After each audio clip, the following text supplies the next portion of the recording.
రేవంత్ రెడ్డి తరహాలో షర్మిల కూడా ఆంధ్రప్రదేశ్కి ముఖ్యమంత్రి అవుతారు, కాంగ్రెస్ పార్టీ అధికారంలోకి కూడా వచ్చేటువంటి అవకాశం ఉంది అని కొంతమంది సోషల్ మీడియాలో ప్రచారం చేస్తున్నారు. కాంగ్రెస్ పార్టీ తెలంగాణ ఎన్నికలకు ముందు 2-3 నెలల ముందు అసలు కాంగ్రెస్ పార్టీ ఊసేలేదు, బీఆర్ఎస్ బీజేపీ మధ్య పోటీ అన్నట్లుగా సాగుతున్నటువంటి పరిస్థితుల్లో అనూహ్యంగా కాంగ్రెస్ పార్టీ పుంజుకున్నది. రేవంత్ రెడ్డి కూడా పార్టీని ముందుకు తీసుకెళ్లాడు చాలా వేగంగా, డేరుగా.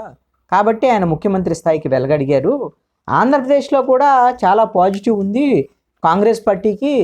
ఇప్పుడు షర్మిల చాలా వేగంగా రాజకీయాలు చేస్తున్నారు కాబట్టి ఎందుకు ముఖ్యమంత్రి కాకూడదు అంటూ అనేటువంటి విధంగా కూడా సోషల్ మీడియాలో చర్చ జరుగుతుంది.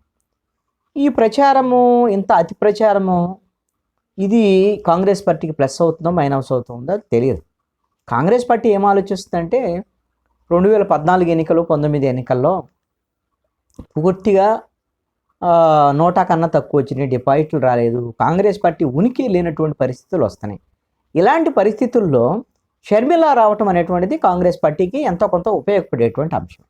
ఇప్పుడు షర్మిల కొంత దూకుడుగా వ్యవహరిస్తున్నటువంటి స్వభావం. అయితే షర్మిల సొంత ఎజెండా, తన అన్న వైఎస్ జగన్మోహన్ రెడ్డి ముఖ్యమంత్రి మీద తీవ్రమైనటువంటి వ్యాఖ్యలు చేయటం, వ్యక్తిగతమైనటువంటి విమర్శలు చేయటం, అలాగని YSR Congress party social media కూడా గట్టిగానే తీవ్రమైనటువంటి విమర్శలు చేస్తున్నారు. షర్మిల క్యారెక్టర్ అసాసినేట్ చేసేటువంటి విధంగా కొంతమంది పంచప్రభాకర్ లాంటి వాళ్ళు అభ్యంతరకరంగా మాట్లాడుతున్నటువంటి సందర్భం కూడా ఉంది. షర్మిల ఆ స్థాయిలో ఒక మహిళా నేతగా ఉండి ఆవిడ కూడా పరిధి దాటి మాట్లాడటం అనేటువంటిది మాత్రం అంగీకరించాల్సినటువంటి అంశం కానీ. నేను మొన్న ఒక సభలో చూశాను, చాలా విషయాలు సవాల్ చేయటం ఏంటంటే ఏం పీక్కుంటారో పీక్కుండని షర్మిల మాట్లాడినటువంటి మాట. అంటే ఒక మహిళా నేతగా ప్రభుత్వం మీద చాలా విమర్శలు చేయొచ్చు, అసలు అలాంటి పదాలు వాడటం అనేటువంటిది గౌరవం అనేటువంటి విషయాన్ని ఆలోచించుకోవాలి. ఇప్పుడు ఢిల్లీలో ప్రత్యేక హోదా మీద ధర్నాలు, హడావుడి, అక్కడ ఉండేటువంటి ప్రతిపక్ష నేతలందరిని కలవటం, వెంటనే రేపటి నుంచి ఆంధ్రప్రదేశ్లో జిల్లాలకు సంబంధించినటువంటి టూర్ పెట్టుకున్నారు షర్మిల. రేపటి నుంచి 5వ తేదీ నుంచి డైరెక్ట్గా ప్రజల్లోకి వెళ్ళి రచ్చబండ కార్యక్రమాలు సభలో నిర్వహించాలనేటువంటిది షర్మిల యొక్క ప్రణాళిక. వాస్తవంగా చెప్పాలంటే కాంగ్రెస్ పార్టీ అనే కన్నా కూడా షర్మిల టీం కాంగ్రెస్ పార్టీని హైజాక్ చేసినట్టుగా కనపడుతుంది. ఆవిడే కనపడతారు, ఆ పక్కన వాళ్ళు ఇప్పుడు సైడ్ యాక్టర్స్ లాగా నిలబట్టడం తప్ప ఎవరైనా సరే, అంత సీనియర్ లీడర్లైనా షర్మిల వెనకాల పక్కన కూర్చోవలసిందే తప్ప వేరేదేం లేదు. షర్మిల టీం చెప్పినట్టే కాంగ్రెస్ పార్టీ నడుచుకునేటువంటి పరిస్థితికి వచ్చినట్టుగా కనపడుతోంది.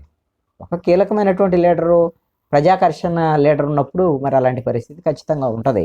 మరి వాళ్ళు ఆవిడ ఉంటేనే పార్టీ కొంత ఎదుగుద్దని నమ్మారు కాబట్టి అందుకు అనుగుణంగానే ముందుకెళ్ళేటువంటి పరిస్థితులు ఉండొచ్చు. సోమవారం రోజున అనంతపురం జిల్లా సాయంత్రం మడకశిరలో బహిరంగ సభ, మరి 6వ తేదీన ఉదయం 10 గంటలకు సింగనమల అసెంబ్లీ పరిధిలో బండ్లపల్లిలో రచ్చబండ కార్యక్రమం, అదేవిధంగా సాయంత్రం 5 గంటలకి నంద్యాలలో బహిరంగ సభ, 7వ తేదీ ఉదయం 10 గంటలకి దర్శి అసెంబ్లీ నియోజకవర్గ పరిధిలో రచ్చబండ కార్యక్రమం, అదే రోజు 7వ తేదీ సాయంత్రం 5 గంటలకు బాపట్లలో బహిరంగ సభ, 8వ తేదీ ఉదయం తెనాలి అసెంబ్లీ పరిధిలో రచ్చబండ, సాయంత్రం జంగారెడ్డిగూడెంలో బహిరంగ సభ, 9న ఉదయం 10 గంటలకి కొవ్వూరు అసెంబ్లీ పరిధిలో రచ్చబండ, సాయంత్రం 5 గంటలకు తునిలో బహిరంగ సభ, 10వ తేదీ ఉదయం 10 గంటలకు నర్సీపట్నంలో రచ్చబండ, సాయంత్రం 5 గంటలకు పాడేరులో బహిరంగ సభ. ఈ విధంగా మొన్న ఉత్తరాంధ్రకి వెళ్ళారు షర్మిల, విజయనగరం, శ్రీకాకుళం, విశాఖపట్నం వరకు. ఇప్పుడు మళ్ళీ ఇటు రాయలసీమ దగ్గర నుంచి మొదలుపెట్టి ప్రకాశం జిల్లా మీ నుంచి మళ్ళీ విశాఖపట్నం వరకు ఈ రచ్చబండ బహిరంగ సభ కార్యక్రమాలతో ప్రజల్లోకి విస్తృతంగా వెళ్ళటం అనేటువంటి విధంగా ఒక ప్రయత్నం అయితే చేస్తున్నారు.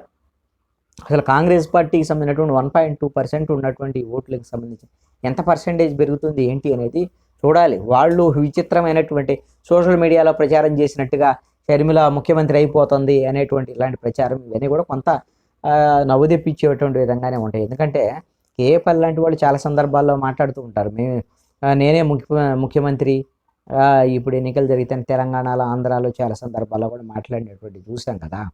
అలాగని కేఏ పాల్తో షర్మిలని పోల్చలేము, కానీ షర్మిల కాంగ్రెస్ పార్టీ బేస్ మీద నుంచున్నది కాబట్టి గట్టి లీడర్గానే భావించవచ్చు. కానీ తెలంగాణలో జరిగినటువంటి పరిణామాలు చూస్తే ఆమె 3700 కిలోమీటర్ల పాదయాత్ర చేత ఒక్క ఒక్క సీట్లో కూడా పోటీ చేయలేనటువంటి పరిస్థితి. ఒక్క ఆవిడ పోటీ చేసిన డిపాజిట్లు రావనటువంటిది జీరో ఆవిడ రిజల్ట్ అనేటువంటిది. అన్నాళ్ళు తెలంగాణలో తిరిగిన మరి కేఏ పాల్కి ఆమెకి పెద్ద తేడా ఏం లేదు అని అనుకోవచ్చు. దాంట్లో ఎటువంటి సందేహం. మీరు ఒక అంశాన్ని గమనిస్తే షర్మిల వచ్చింది, కాంగ్రెస్ పార్టీ పుంజుకోబోతుంది అని అనుకుందాం. మరి ఆంధ్రప్రదేశ్లో నిజంగా కాంగ్రెస్ పార్టీ పుంజుకునేటువంటి పరిస్థితులు ఉండి అన్నీ ఉంటే 10 ఏళ్ళు అయిపోయింది. కాంగ్రెస్ పార్టీ ఆంధ్రప్రదేశ్కి విభజన హామీలు ఇవన్నీ అమలు చేయగలదు అనేటువంటిది కూడా కాంగ్రెస్ పార్టీ వాళ్ళు చెప్తున్నటువంటి ఈ పరిస్థితుల్లో మరి అలాంటప్పుడు కాంగ్రెస్ పార్టీని వదిలిపెట్టి వెళ్ళినటువంటి ఉండవల్లి అరుణ్ కుమార్ ఆయన కూడా షర్మిల కలిశారు. అదేవిధంగా మరి ఇంకా అప్పుడు వెళ్ళిపోయినటువంటి కావూరు సాంబశివరావు కానీ కాంగ్రెస్ నుంచి వెళ్ళిపోయిన వాళ్ళు లగడపాటి రాజుగారు అసలు వీళ్ళు ఏమన్నా వస్తారా? మరి అంత పునర్వైభవం కాంగ్రెస్ పార్టీ తీసుకొచ్చేటువంటి పరిస్థితి షర్మిలకి ఉంటే మరి వాళ్ళందరూ రావాలి కదా. కాంగ్రెస్ పార్టీ వాళ్ళే మళ్ళీ రాష్ట్రం ప్రయోజనాలు ఉంటాయంటే రాష్ట్రానికి అన్యాయం జరిగిద్దని వాళ్ళు ఆ రోజున వెళ్ళిపోయారు. ఇప్పుడైతే రాష్ట్రానికి ప్రయోజనం జరిగింది కాంగ్రెస్ వల్ల అని భావిస్తున్నప్పుడు మరి వీళ్ళందరినీ తీసుకురాగలిగినటువంటి శక్తి సామర్థ్యాలు కింద షర్మిలకు ఉంటే మరి ఆంధ్రప్రదేశ్లో కాంగ్రెస్ పుంజుకునే దానికి అవకాశం ఉంది అని అనుకునేదానికి ఆ పరిస్థితులు ఉండొచ్చు. కాంగ్రెస్ షర్మిల హడావుడి తప్ప వైసీపీకి సంబంధించినటువంటి ఓట్లని చీరుద్దాం, జగన్మోహన్ రెడ్డి మీద ఎలాగ వ్యక్తిగతమైన విమర్శలు చేద్దామనేటువంటి ధోరణిలో షర్మిల యొక్క బాట, ఆవిడ కార్యక్రమాలు, ఆవిడ యొక్క ప్రసంగాల తీరు నడుస్తున్నట్టుగా కనబడుతుంది.